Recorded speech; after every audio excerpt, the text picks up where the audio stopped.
Hello tout le monde, c'est Émilie, je suis ravie de vous retrouver pour cette nouvelle vidéo. Aujourd'hui, on va voir comment vous préparer et préparer votre environnement au NaNoWriMo. Il reste un peu plus d'une semaine avant le lancement du challenge et c'est donc le bon moment pour régler les derniers détails. Pour rappel, la semaine passée, on a vu comment préparer notre roman. Je vous remettrai la vidéo en barre d'infos ici et quelque part ici pour que vous puissiez aller la consulter si vous ne l'aviez pas encore vue. Je vous propose donc une espèce de petite checklist des choses à faire avant le lancement du NaNoWriMo. Et bien on va démarrer tout de suite avec la première chose à faire, c'est de dégager son espace de travail pour éviter un maximum les distractions. Alors, oui, je sais, il y a beaucoup de personnes qui craignent dans le chaos, c'est vrai, moi-même je suis pas une grande maniaque, je l'avoue, mais même si vous faites partie de cette catégorie de personnes, je vous conseille quand même de ranger un minimum, voire pour une fois faire une exception et ranger complètement votre espace de travail. Tout simplement parce que, imaginez que vous soyez en plein dans l'écriture d'une scène et que vous deviez consulter les notes que vous avez prises en préparant votre roman et que vous ne parvenez pas à remettre la main sur le carnet dans lequel vous avez noté toutes vos idées parce qu'il est enfoui comme ça au milieu de tout le bazar qu'il y a sur votre bureau ou votre table de salon ou peu importe où vous écrivez. Voilà, ça va vous faire perdre du temps, de précieuses minutes que vous ne pouvez pas gaspiller si vous travaillez à temps plein, si vous avez des études à temps plein, si vous avez des enfants, enfin bref, si vous avez autre chose à faire que l'écriture pendant le mois de novembre. Chaque minute compte, chaque seconde même compte. Donc voilà, on essaye d'éviter de gaspiller bêtement du temps parce qu'on cherche des trucs qu'on ne retrouve plus. Donc on range son espace de travail. Deuxième chose à faire, désactiver les notifications de votre téléphone et de votre ordinateur, en particulier pour les réseaux sociaux.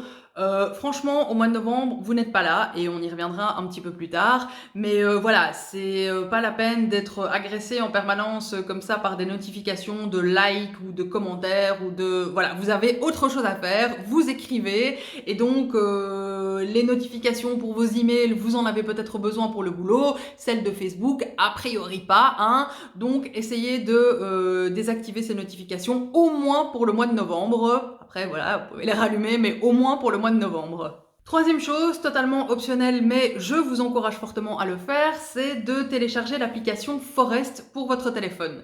Je ne suis pas sponsorisée, je ne suis pas en partenariat ni rien, mais l'application Forest est une application qui vous aide à être plus productif puisque vous pouvez définir un temps pendant lequel vous voulez vous concentrer uniquement sur l'écriture et si vous attrapez votre téléphone pendant ce temps-là, vous aurez un petit rappel visuel avec un petit arbre qui est en train de grandir et qui va mourir si jamais vous accédez aux réseaux sociaux, pas à votre téléphone mais aux réseaux sociaux. Donc voilà, c'est un petit rappel visuel où quand on attrape son téléphone, on se dit « Ah oui mince, j'avais dit que je travaillerais pendant 25 minutes. » Bon bah ok, on redépose son téléphone et on retourne à son texte. Quatrième chose que je vous conseillerais de faire dès maintenant, c'est de vérifier votre agenda du mois de novembre. Est-ce qu'il y a des rendez-vous qui sont déjà pris, des événements auxquels vous devez absolument assister, style, je sais pas moi, des anniversaires ou des réunions de parents d'élèves ou des meetings professionnels qui auront lieu le week-end et où vous êtes obligé d'aller. Tout ça, ce seront des moments où vous ne pourrez pas écrire. Et pour rappel, pour arriver aux 50 000 mots à la fin du mois, il faut écrire 1667 mots par jour. Si jamais il y a des jours où vous ne savez pas écrire, évidemment, il faudra reporter ces 1667 mots sur d'autres sessions d'écriture, ce qui veut dire que ces sessions d'écriture-là seront plus longues aussi. Donc voilà, essayez de déjà bien parcourir votre agenda de novembre pour avoir une vue d'ensemble, savoir les moments où vous pourrez écrire et vérifier aussi s'il n'y a pas des rendez-vous que vous pouvez carrément déplacer au mois de décembre. Ça vous fera toujours ça comme temps d'écriture supplémentaire à consacrer au nano. Ça, c'était pour tout ce qui est productivité, on va dire. Maintenant, on va passer aux choses qui vous rendront la vie un petit peu plus agréable et un petit peu plus facile durant le NaNoWriMo. Et le cinquième point, c'est de faire un stock. Oui, dès maintenant. Imaginez que vous ayez prévu une session d'écriture un dimanche soir et que là, vous vous rendez compte que vous n'avez plus de petits biscuits. Vous n'avez plus de chips, vous n'avez plus de bonbons, peu importe. Vous imaginez un peu le scénario catastrophe, on est bien d'accord, c'est juste impossible à envisager. Donc voilà, faites un stock dès maintenant de café, thé, de ce qu'il faut pour faire un chocolat chaud, un vrai chocolat chaud et pas de la poudre, de biscuits, de bonbons, enfin bref, tout ce dont vous avez besoin pour vous accompagner dans vos sessions d'écriture. C'est maintenant qu'il faut faire le stock, hein, c'est pas le 1er novembre. Essayez d'avoir ça de près pour le début du challenge. Le 6e point, il vous concernera particulièrement si c'est vous qui êtes en charge de la préparation des repas à la maison. Je vous conseille de cuisiner à l'avance et de congeler. Ok, on n'est pas sur une chaîne de cuisine ou ce genre de choses, hein, mais quand même, là aussi, imaginez un peu, vous êtes en plein dans un rush, vous avez une super inspiration, vous êtes en train d'écrire, mais c'est juste un truc de fou, ça sort tout seul, et vous vous dites, mais il est génial ce chapitre que je suis en train d'écrire. On sait tous que si on s'interrompt pour aller faire la tambouille, quand on revient 2 heures après, l'inspiration, le rush là, le truc de malade dans lequel on était, c'est fini, c'est parti, hein. Donc pour éviter ce genre de choses, hein, et vraiment désolé à tous les partenaires qui vont devoir nous supporter pendant le nano, pour éviter ce genre de situation, essayez de cuisiner un maximum à l'avance et de congeler vos plats. Donc imaginez que vous êtes là dans votre rush d'inspiration et que c'est l'heure de manger, ou en tout cas de préparer à manger. Ce serait quand même pas mal de pouvoir se dire, je sors juste un hachis parmentier du congélateur et je le passe juste au four et je peux retourner écrire pendant ce temps-là, je dois pas rester à côté pour surveiller. Voilà, c'est un peu ce genre de plat que je vous suggère de préparer. La 7e chose que je vous conseille de faire, c'est aménager votre cocon.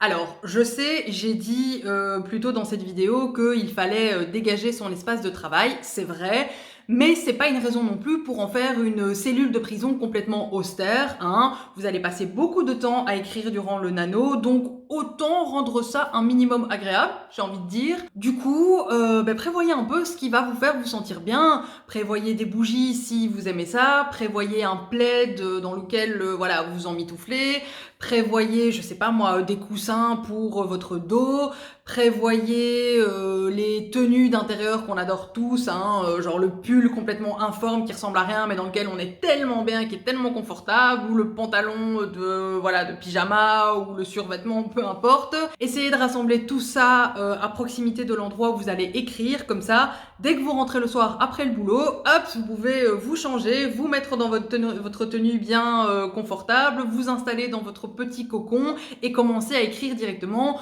en étant installé confortablement, tout simplement. Le point suivant, il est un petit peu touchy, hein, je suis désolée, il y en a beaucoup à qui ça risque de ne pas plaire, mais je vous conseille d'accrocher le panneau « Ne pas déranger » sur votre vie. Prévenez votre famille et vos amis qu'au mois de novembre, vous serez indisponible et même injoignable, sauf cas d'urgence évidemment, hein, on est bien d'accord, mais si c'est pour écouter Tata Claudette qui vous explique qu'elle va diriger le spectacle de Noël à l'école, ou votre mère qui vous raconte les derniers potins du voisinage, franchement, vous n'êtes pas là. Vous essayez d'écrire un roman en 30 jours pour l'amour du ciel, ou au moins une première ébauche, vous n'avez pas le temps de vous occuper des problèmes intestinaux du chien des voisins ou de votre copine Marie qui repeint son salon. Ça attendra le mois de décembre. C'est très froid, c'est très égoïste, je sais, mais s'il y a un moment pour penser à vous uniquement et à mettre la priorité sur vous et votre écriture, c'est maintenant. Les amis ou la famille, dites-leur que vous serez très occupés, avec un peu plus de diplomatie que ce que je viens de faire, hein, on est bien d'accord, mais voilà, dites-leur que vous serez vraiment très occupés au mois de novembre. Vous n'êtes pas obligé de leur dire que vous écrivez si vous n'êtes pas à l'aise avec ça, mais précisez-leur que voilà, vous serez vraiment indisponible, injoignable, que c'est vous qui les contacterez quand vous aurez le temps au mois de novembre et que vous apprécieriez qu'ils vous laissent votre temps et votre espace. Voilà.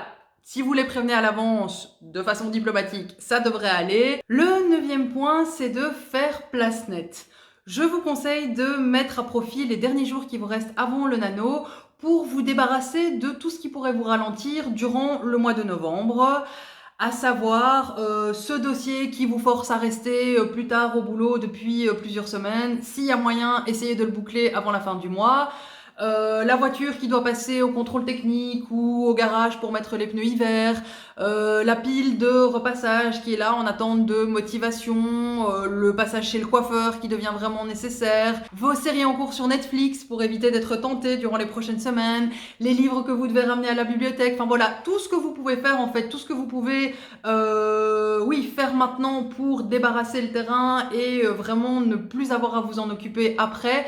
Faites-le maintenant, hein, profitez des derniers jours qui restent. Le but, c'est d'arriver le 1er novembre avec l'esprit le plus dégagé possible pour pouvoir concentrer toute votre attention et tout votre temps libre à votre manuscrit. Le 10e point, c'est de prévoir des récompenses. Parce que franchement, quoi de mieux les jours où on le sent moins que de savoir qu'il y a une petite récompense qui nous attend là quelque part au bout du chemin.